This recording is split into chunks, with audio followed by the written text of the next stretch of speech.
Hi, welcome back to ScottyCast. Today I'm going to talk about the need to look at each child individually. Every child has his own special characteristics.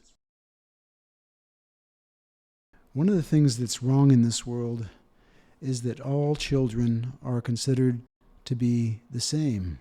Nothing can be further from the truth. Every child is unique. Even twins are unique.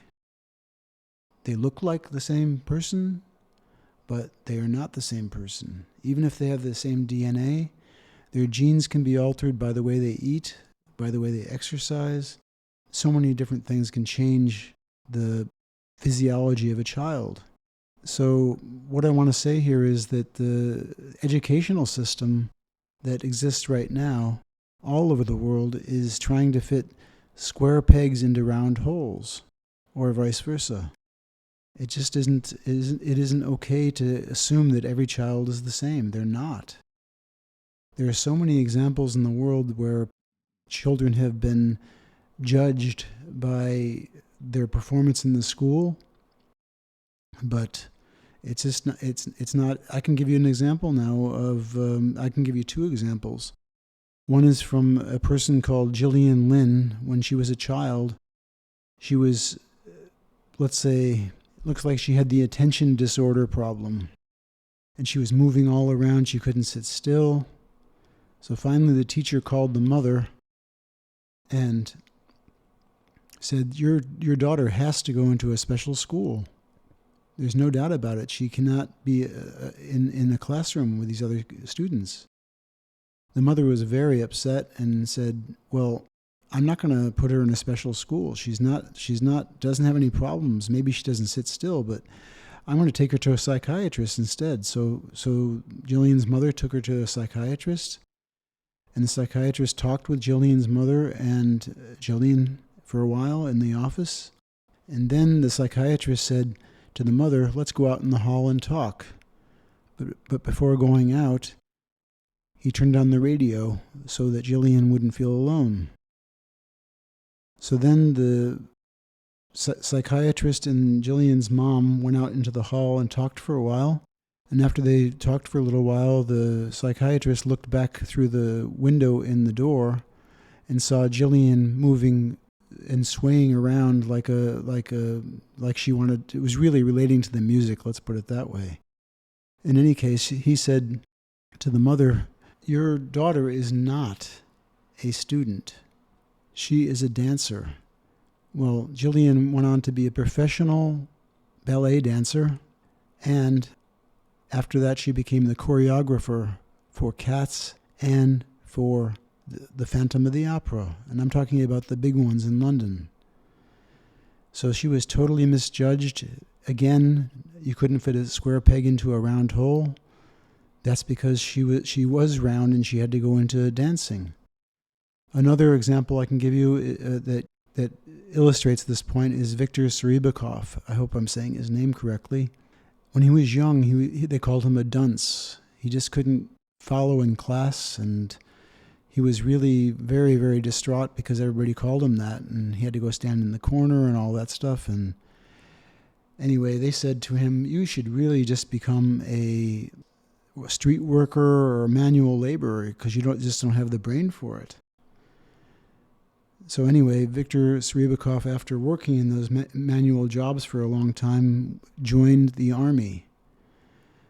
And thank God he did, because in the army they did a IQ test, and Viktor was shown to have an 185 IQ. That is extremely high. That is at the very limit of what's considered a genius. Well, Viktor went on to become the president of the Mensa Society, which is the Society for Geniuses.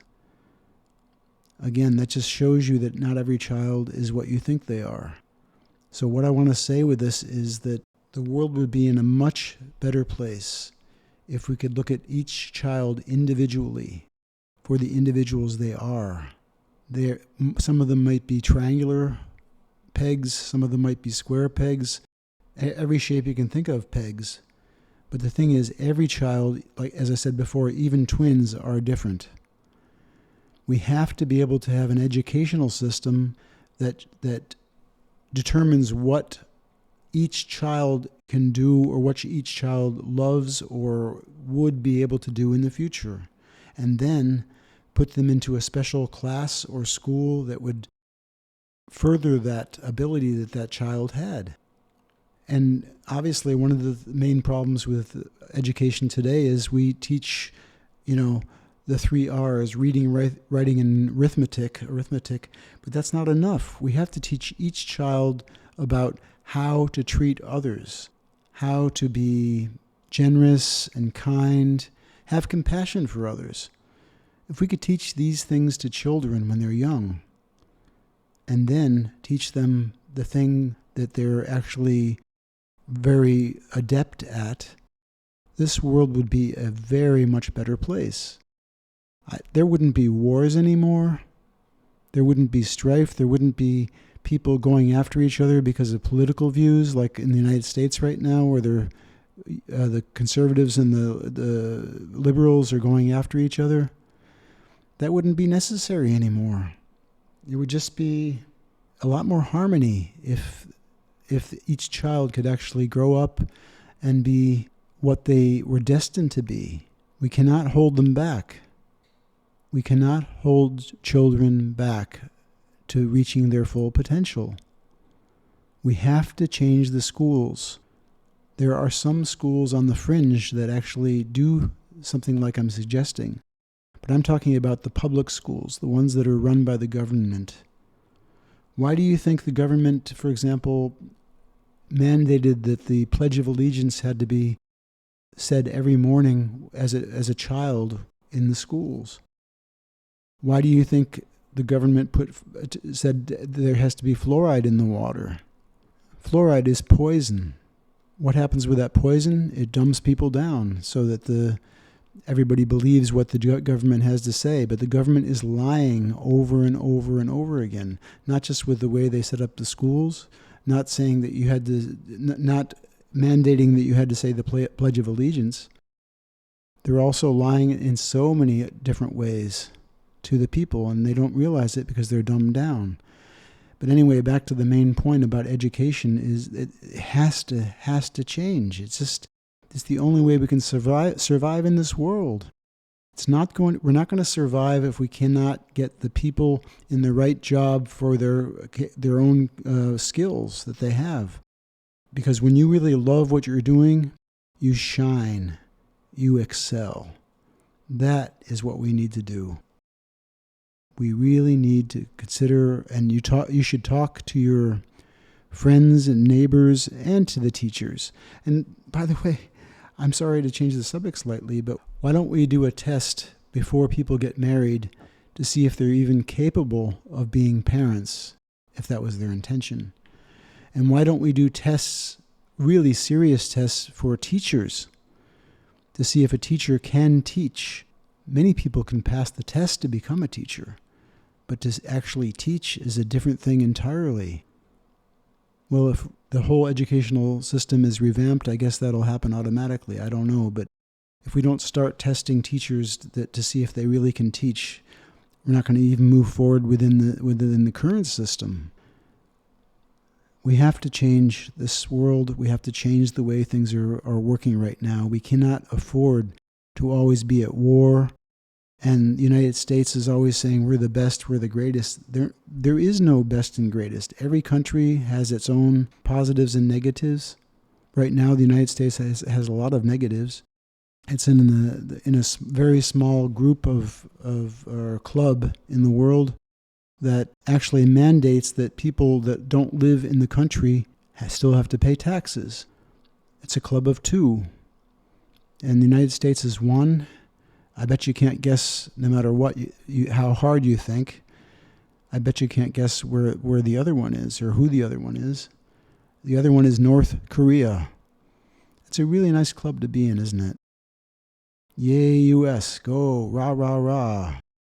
The United States is also the only country in the world that has really super ugly embassies. Not because people love the United States, it's because they're afraid of getting attacked. Anyway, back to education. I really hope you can talk to your teachers about how they're teaching, maybe even observe it. And if they're not teaching your children the way you think they should be teaching them, then ask the principal for a change. But also talk to your friends about the overall idea of revamping education from the ground up. Well, thank you for listening. You can probably tell I'm a bit fired up about the educational system. I have been since I was little. I've realized it was broken since I was little, but I am very fired up about that, and I really appreciate that you're listening to this podcast, and all the best to you, and all the best if you have children. All the best to your children. I hope they grow up in a way that I just spoke about. Thank you very much.